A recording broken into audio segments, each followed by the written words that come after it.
Doctor जो Dispenza एक neuro scientist, teacher, lecturer और एक लेखक है। वह पुरस्कार विजेता film what a bleep do we know में प्रदर्शित वैज्ञानिकों में से एक थे, जो हमें बताते हैं कि हमारी नई आदतें और दृष्टिकोण बनाने के लिए हमारे ब्रेन के न्यूरो पाथवेज या न्यूरो मार्गों का पुनर्निर्माण कैसे किया जाता है। तो आज मैं आपको माइंड बॉडी कनेक्शन के थ्रू अपनी बॉडी को हील कैसे करते हैं, ऐसी एक कहानी सुनाने जा रहा हूँ। यदि आपने उनकी कहानी नहीं सुनी है तो वह एक कायरोप्रैक्टर थे।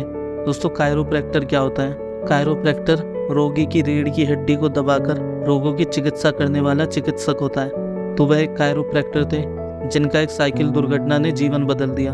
जब डॉक्टरों ने उन्हें बताया कि उनकी रीढ़ की हड्डी की सर्जरी की जरूरत है और वह 1 साल तक बॉडी कास्ट में रहेंगे, तो उन्होंने सर्जरी से इनकार कर दिया और ध्यान अभ्यास शुरू कर दिया। दोस्तों, जरा सोचिए, एक इंसान अपने जीवन में किसी दिन का बेसब्री से इंतजार कर रहा हो जिसमें उसे अपनी जिंदगी के सबसे इम्पोर्टेंट कंपटीशन का हिस्सा बनना है, और आज वो समय आ चुका है। उसकी रेस शुरू होती है। उसके कंपटीशन का पहला पार्ट स्विमिंग है, जिसे वो शानदार गति से पूरा करता है, और अब दूसरे पार्ट के लिए अपनी बाइक पर बैठता है और अपने लक्ष्य को प्राप्त करने पर फोकस होकर बाइक स्टार्ट करता है। कुछ दूर चलने के बाद वो हवा की गति से बात करते हुए तेज गति से चलता है। हवा उसके कानों से होकर गुजरती है।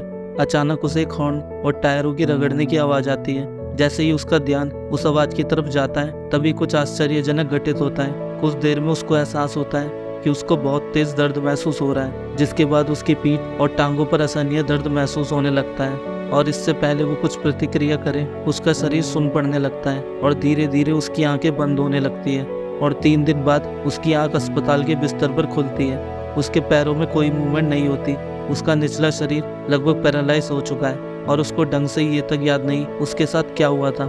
जब कुछ देर बाद उसको थोड़ा होश आता है, तो ये महसूस करने के बाद कि क्या हुआ है, उसे अपना सारा जीवन व्यर्थ लगने लगता है। सब कुछ शून्य लगने लगता है। अभ्यास, प्रशिक्षण, प्रतियोगिता, वे सभी सिर्फ एक अतीत की यादों की तरह महसूस होने लगती है। और डॉक्टर उसे और उसके परिवार को सर्जरी की सलाह देते हैं और साथ ही उसको अगले 1 साल के लिए बॉडी कास्ट पर रहने की सलाह देते हैं, जो एक अत्यधिक आक्रामक प्रक्रिया है जिसमें वर्षों तक शारीरिक उपचार करना पड़ता है, और उसके बाद भी संभावना है कि वह फिर कभी चल पाएगा या नहीं। दोस्तों, अब मेरा आपसे सवाल है, यदि ऐसा आपके साथ हो तो आप अपने जीवन के साथ क्या चुनोगे? जहाँ तक मैं जानता हूँ, अब हमारे पास सिर्फ यही चॉइस है कि हम सर्जरी होने दें और डॉक्टर की सलाह पर अगले 1 साल के लिए बॉडी कास्ट की हेल्प पर चले जाएं। पर दोस्तों, डॉक्टर जो डिस्पेंजा एक कायरोप्रैक्टर होने के साथ साथ न्यूरो साइंटिस्ट भी थे। उनको अपनी mind body connection healing strategy पर इतना भरोसा था कि उन्होंने डॉक्टर की सर्जरी के लिए मना कर दिया।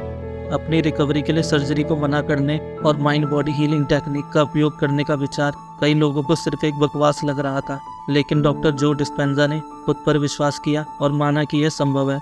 अपने शरीर को फिर से स्वस्थ होते देखकर और उपचार का ध्यान करके अपने मन से अपने शरीर की मरम्मत करना शुरू कर दिया। एक कायरोप्रैक्टर के रूप में उनके ज्ञान ने डॉक्टर जो को उनकी चोटों की मानसिक रूप से कल्पना करने की क्षमता दी कि कैसे उन टूटे हुए टुकड़ों को फिर से ठीक से अलाइन करने के लिए हिलने की जरूरत है। कई हफ्तों तक डॉक्टर जो ने हर पल को अपने शरीर को ठीक करने के लिए समर्पित कर दिया। उन्होंने अपने मस्तिष्क के उस हिस्से को खोजने के लिए अपने अंदर यात्रा शुरू की जो 23 वर्षों से बंद था, और खुद को ठीक करने के लिए महत्वपूर्ण माइंड बॉडी कनेक्शन शुरू किया। ध्यान के उन गहन दिनों और रातों के दौरान डॉक्टर अपने मस्तिष्क के न्यूरॉन के नए कनेक्शन बना रहे थे और अपनी टूटी हुई रीढ़ की हड्डी के टुकड़ों को फिर से जोड़ रहे थे। फिर आखिरकार एक्सीडेंट के 10 हफ्तों बाद वो दिन आया जब जो पहली बार अपने पैरों पर खड़े हुए।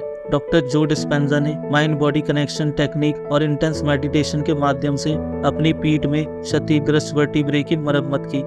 और दोस्तों, खड़ा होना तो बस शुरुआत थी।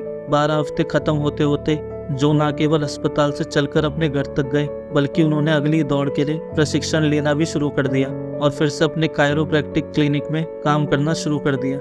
अपने चमत्कारी रूप से ठीक होने के बाद वह इस बात का सबूत खोजना चाहते थे, और उन्होंने बिल्कुल यही किया। उन्होंने न्यूरो साइंस की स्टडी की दिशा में आगे बढ़ना शुरू किया।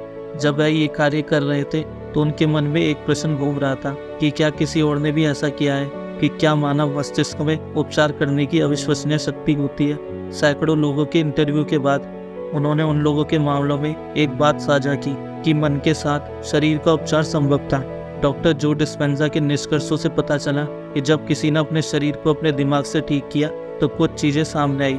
जब हम अपनी इमेजिनेशन की मदद से अपने इमोशन को ट्रिगर करते हैं तो ये हमारे भीतर एक असीम शक्ति पैदा करता है। माइंड बॉडी कनेक्शन टेक्निक के लिए लोगों को यह सचेत करने की आवश्यकता होती है कि वे अपने मन और पर्यावरण के प्रति कितने कॉन्शियस हैं। लोगों को अपने शरीर को दिमाग से ठीक करने के लिए मानसिक रूप से अभ्यास करने और खुद को स्वस्थ होने की कल्पना करने की आवश्यकता है।